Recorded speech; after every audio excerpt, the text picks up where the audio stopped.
A Bagwell Bowie is forged to shape from a billet of steel, which lets me mold the metal. And by doing this, it's almost like having a set of sliding balance weights that I can affect the balance of the steel, of the blade, the finished blade, by where it's compacted, and I can more precisely balance the knife, as well as aligning the molecules in the steel to give optimum strength to a blade. But this is the birth of a Bagwell Bowie right here. This is where it starts. The first thing I'm going to do is forge the point.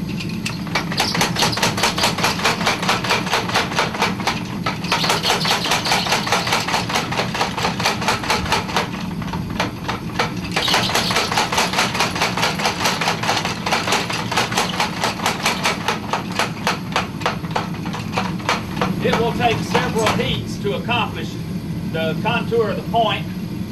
Then I'll put the distal taper in the side of the blade.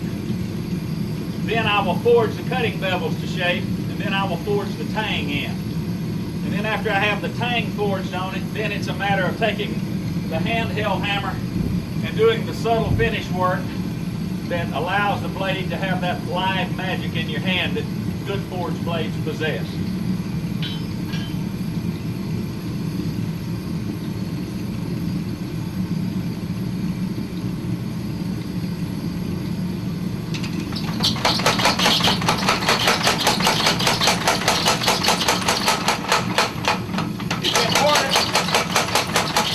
Forge it evenly on both sides.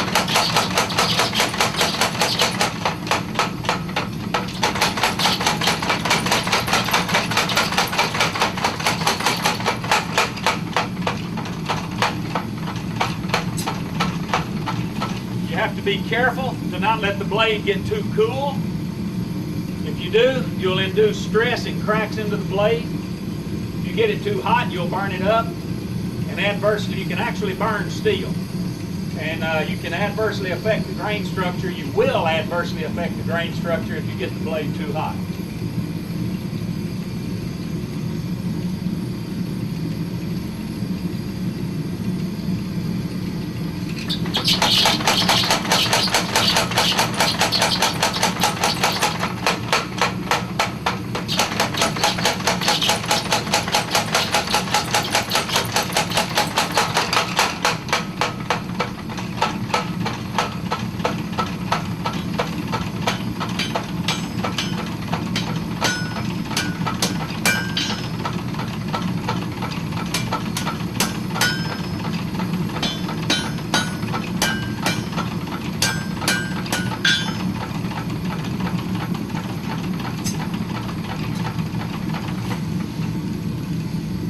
Blades are like kids. Some of them are angels and some of them are juvenile delinquents. You got to keep them straight on that anvil. They'll run away from you when they get under that hammer if you don't watch them. But basically, this is just a quick glimpse at part of the forging process. This will take about 3.5 or 4 hours to complete the blade, to get it in the final stage to where you have to anneal it, get it in a position or in a condition where it can be ground, the final grinding and that sort of thing take place. And then after you get it ground, it has to be heat treated. That's a crucial step in making a high performance Bowie knife, a forged Bowie knife. I got to bring this point out a little bit. See, it had a low spot in it. See, it just worked right out. And I'm drawing it with a hammer. You see how it's thinning? It's thinning the edge, putting the bevel in. I'll put it back in the fire, and we'll work on the other side, because it's important that it be forged evenly on both sides. So instead of pulling the hammer on the other side, I'm going to push the hammer away from it. I'm going to push the hammer away from it. Here we go.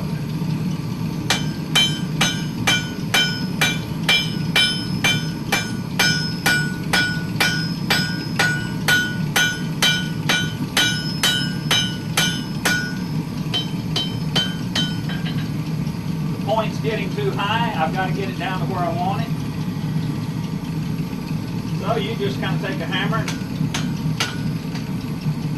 a little friendly persuasion. and the point comes down to where you want it.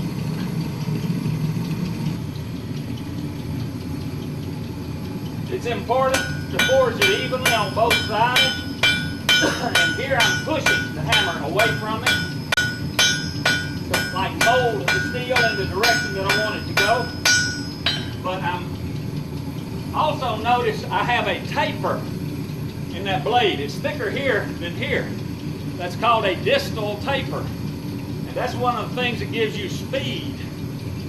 Great speed on a Bagwell Bowie when it's deployed in any of the back cut motions. That distal taper is very important. And knife makers that don't understand that don't understand how to make fighting knives.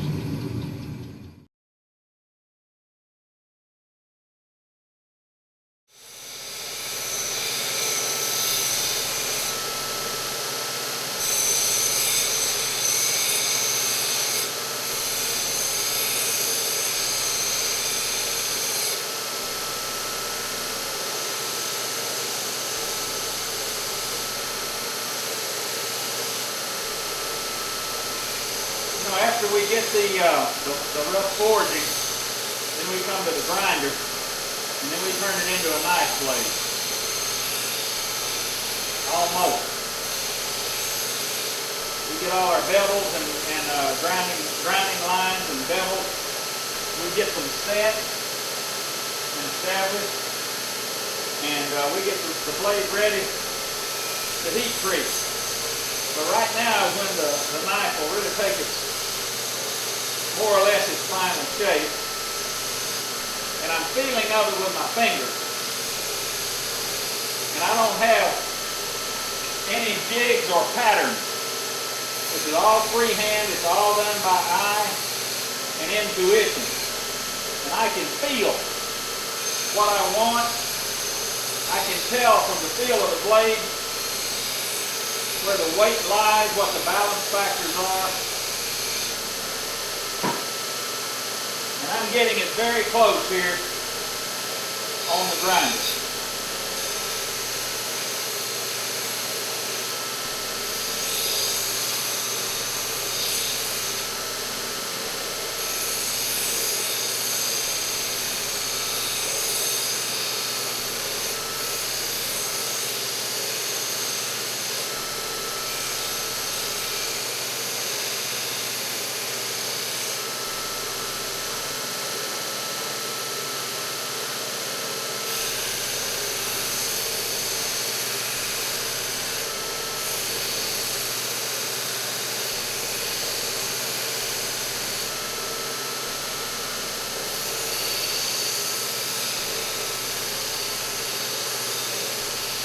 This is nothing in the world, but you just stand here till you get it done.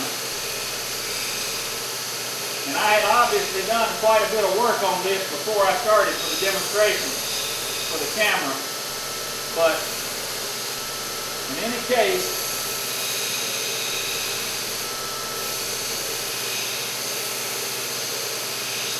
we will get a blade to where it is recognizable as a knife. You get it rough, you get it ready to heat treat. Ready for heat treatment. Now, the heat treat is the heart and soul of the knife. And I'm not going to show you boys how I heat treat my blades. And I'm not going to show you how I temper them. But a Bagwell knife is combat tempered, and each blade has 4 different levels of hardness in it. This is a blade that has been heat treated and tempered. And you will notice that the tang back here, the color of it is dead soft. The color is a flat grayish blue. That tang will bend 90 degrees and not break. But then you'll notice it kind of goes to purple and a purplish brown here, and we've got purples running along this back edge. That is tempered to the consistency of a spring. That gives the blade great strength when you put it in a vise and pull on it. It will not break. Then you see a transition in the color where it goes into a purple and sort of a brown. And this is an intermediate hardness. It's a transition from the spring temper that gives the spine of the knife, that's in the spine of the knife, that gives a knife great strength. And then down here on the cutting edge is a purplish brown blue that is the optimum hardness for edge retention. You'll notice out on the point that it is a little bit lighter brown. That lighter brown indicates that the point is a little bit harder than is the cutting edge, because the point of the knife is going to accept more abuse. And the colors are the same on both sides. Actually, they're a little more striking on this side. And you can see the drawn annealed tang. You can see the live colors for the spring in the back of the blade. You can see the transitional purples. You see the brown cutting edge and then the light straw out on the tip. This is a properly tempered combat blade. You cannot achieve this in an oven where the blade is heated to the same temperature top to bottom and end to end. The only way to achieve this is to individually temper each blade at a time using the time-honored blacksmith forging and tempering techniques that were used to make the edged weapons in medieval Europe that were designed for hand-to-hand combat. When you see a blade that has just been edge tempered and you see that hard tempering line on the blade, in my opinion, that is a blade that is potentially looking to break, because that hard tempering line, what you have, when the steel is in the soft state, it's called austenite. And when it's in the hardened state, it's called marstenite. And when you see a tempering line, what you are seeing is the hard transition between austenite and marstenite. That is a stress riser. And there is a potential there for a blade that is simply edge quenched to fail. This you don't have, using this procedure, which was a European procedure for hand-to-hand combat weapons in the medieval period, you have gradual transitions from hardness levels. You don't have a hard demarcation between austenitic to marstenitic grain structure. And this is the superior combat blade temper. And this is what you'll find in a Bagwell Bowie knife.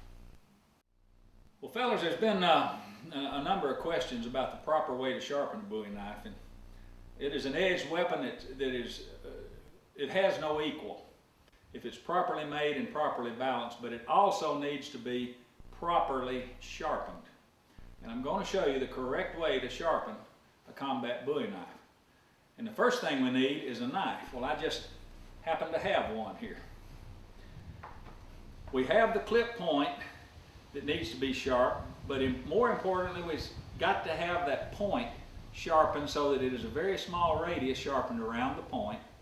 And then the primary edge has to be sharpened to a razor edge. So how do we achieve this? I have here an ordinary India stone, and I lay the blade on it and kick the back of it up so that I'm sawing it back and forth on one side of the edge. It doesn't matter which one. And I go all the way up and down the blade. And then I run it hard using pressure away from the cutting edge. And then I run my thumb from the back of the blade toward the cutting edge, and I feel a very soft, slight wire edge or roughness. On the side that was against the stone, it's perfectly smooth. I'm feeling from the back of the edge, back of the blade toward the edge. It is smooth on the side where the stone was. But on the side that was up, I feel a very slight roughness. That is what does the cutting. So then I turn the knife over and very, very, very gently I go away from the cutting edge and I'm trying to straighten that burr. I can feel the stone very lightly biting it, and I hit it too hard and I turned it the wrong way. So now I'm going to pull it back and try to get it to where I cannot feel that wire edge on either side of the cutting edge. And I have that now.